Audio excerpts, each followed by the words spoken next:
রাজধানীর sir Salimullah medical college Mitford হাসপাতালের সামনে একটি লোমহর্ষক এবং খুব দুর্ধর্ষ একটি হত্যাকাণ্ড সংঘটিত হয়।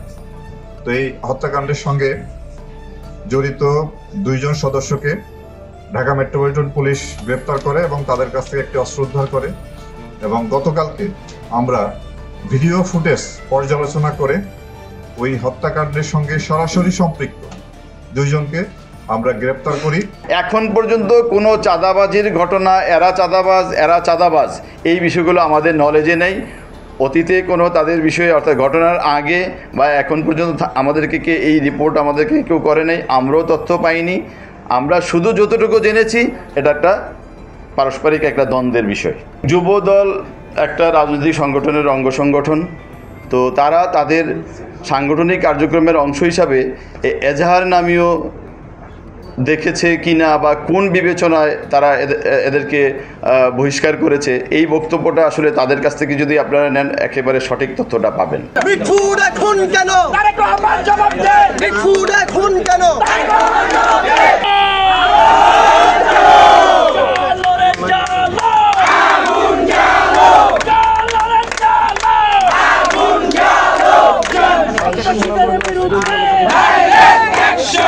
সরকারের সময়ে নানা জায়গায় চাঁদাবাজি করছেন, দখলদারিত্ব করছেন, মানুষের উপরে ভয়াবহ জুলুম করছেন।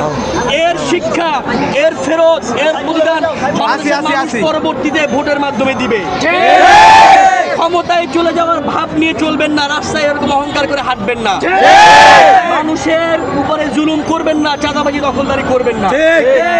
মানুষ কতটা নির্মমতার নিচে চলে গেলে, এরকম কাজ করতে পারে, এটা খুব দুঃখজনক।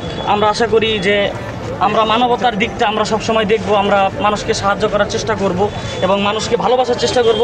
মানুষকে একজন মানুষ কখনোই একজন মানুষকে এত নির্মমভাবে হত্যা করতে পারে না। বিদেশে বসে তারেক রহমান সুন্দর সুন্দর কথা বলছে, মিডিয়াতে তারা খুব ভালো ভালো কথা বলছে, ইভেন এভাবে বলছে যে আমরা যদি ভালোভাবে রাজনীতি না করতে পারি তাহলে আওয়ামী লীগের মতো আমাদের পতন হবে। এই যে সুন্দর সুন্দর কথা বলে তিনি লন্ডন থেকে ভিডিও বার্তা দিচ্ছে, তার দলের নেতাকর্মীরা এখানে স্থানীয় পর্যায়ে কি করতেছে সেই খবর কি তারেক রহমান রাখে? আমার মনে হয় না যে রাখে। আর রাখলেও তিনি ইচ্ছাকৃতভাবে এই জিনিসটা আড়াল করতেছে। আমাদের যে আইন শৃঙ্খলা বাহিনী আছে তাদেরকে সঠিকভাবে ফাংশনাল করাতে পারছে না, নাকি তারা তাদেরকে ফাংশনাল হতে ওই রকমভাবে ফোর্স করতেছে না, আসলে এটা আমাদের জাতির সামনে প্রকাশ করা উচিত। আসলে আমি মোহাম্মদ ডক্টর ইউনূস স্যারকে বলতে চাই, অত্যন্ত সম্মানিত ব্যক্তি, আপনি যেভাবে রাষ্ট্র পরিচালনা করতেছেন এইভাবে রাষ্ট্র পরিচালনা করা যায় না। সর্বোচ্চ আপনি এই আপনার মুচকি হাসি আর হচ্ছে আপনার এই মিষ্টি কথায় আপনি হচ্ছে মেডেল পেতে পারেন, সর্বোচ্চ বা নোবেল পেতে পারেন, কিন্তু এই রাষ্ট্র পরিচালনা করতে গেলে এত নমনীয় হওয়া যাবে না। বাংলাদেশের মানুষ, বিপ্লবী ছাত্র সমাজ, বাংলাদেশ জাতীয়তাবাদী দলের অঙ্গ সংগঠন এবং নেতাকর্মীদের উদ্দেশ্যে বলছি, আপনাদের কি মনে হয় ক্ষমতায় চলে এসেছেন, তাই না? শরীরে একটা ভাব আসছে, তাই না?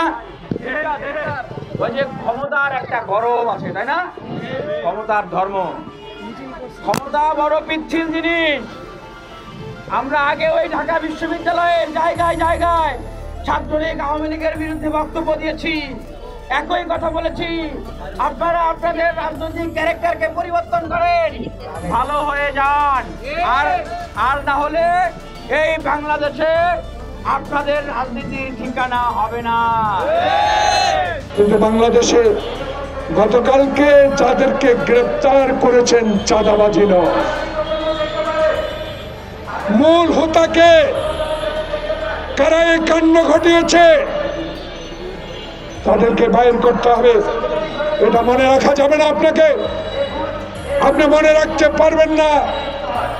বিশ্বজিৎকে কুপিয়ে কুপিয়ে ফুটপাতে যারা হত্যা করেছে সেদিন কিন্তু আওয়ামী লীগ তাদেরকে বহিষ্কার করে নাই।